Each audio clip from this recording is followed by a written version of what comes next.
வடசென்னை பகுதியில் போதைப் பொருள் கலந்த சாக்லேட் விற்பனை பெரும் பரபரப்பை ஏற்படுத்தியுள்ளது. இதுகுறித்து தீவிர நடவடிக்கை தேவை என்ற குரல் வலுத்து வருகிறது.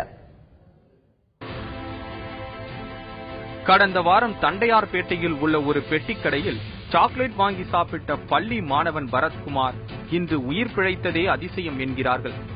அதற்கு காரணமான பெட்டிக்கடை பந்தாடப்பட்டது நேற்று.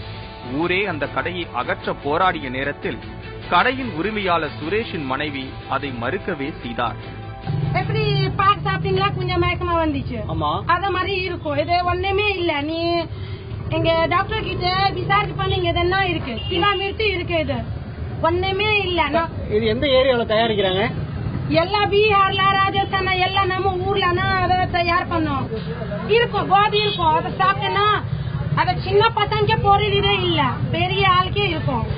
பெரிய ஆளு ஃபுல்லா வேலை செஞ்சாலும் டயர்ட் ஆயிடுச்சுன்னா ஒரு சாப்பிட்டேன்னா நல்லா வரும்.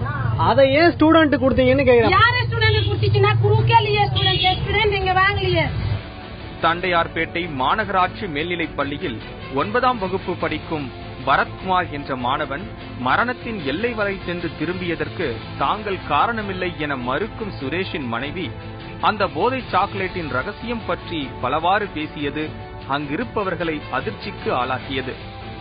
3 வருஷமா அதை வித்துக்கிட்டு தான் இருக்கீங்களா? இல்ல அதெல்லாம் 2 மாசம் தானே இருக்கும். 2 மாசம் தானே வித்துறோம். அதாவது இங்க கடையில இருக்கும், எல்லா கடையில இருக்கும். கோமா நிலையில் இருந்து மாணவன் பரத்குமார் உயிர் பிழைத்திருக்கும் போதிலும் அந்த சம்பவத்தோடு தொடர்புடைய சுதாகர் என்ற மாணவரின் தாய் தேவியிடமும் நிலைமையின் வீரியம் தென்பட்டது. குழந்தை கேட்கற முட்டாய் விட்டுட்டு இந்த முட்டாயை வாங்கி சாப்பிட்டு அவனுக்கு பழகமா அவனுக்கு. அதனால அந்த முட்டாய் கேட்கறவன் இந்த முட்டாய் தூக்கி தந்துக்கிறானுங்க. ஆனா ஏன் புள்ள போடல. கூட ஒரு பையன் வந்து கொஞ்சம் லேசா போட்டுதான் அவன் மழை கடிச்சு அங்கேயே கீழே விழுந்துட்டு அவன் வீட்டுக்கு வந்து சேர்ந்துக்கிறான். அப்ப வீட்டுல வந்து எனக்கு ஜுரம் தான் வந்துக்குதுன்னு சொன்னாங்காட்டி இது மாதிரி போட்டேன்னு அவன் சொல்லேன்.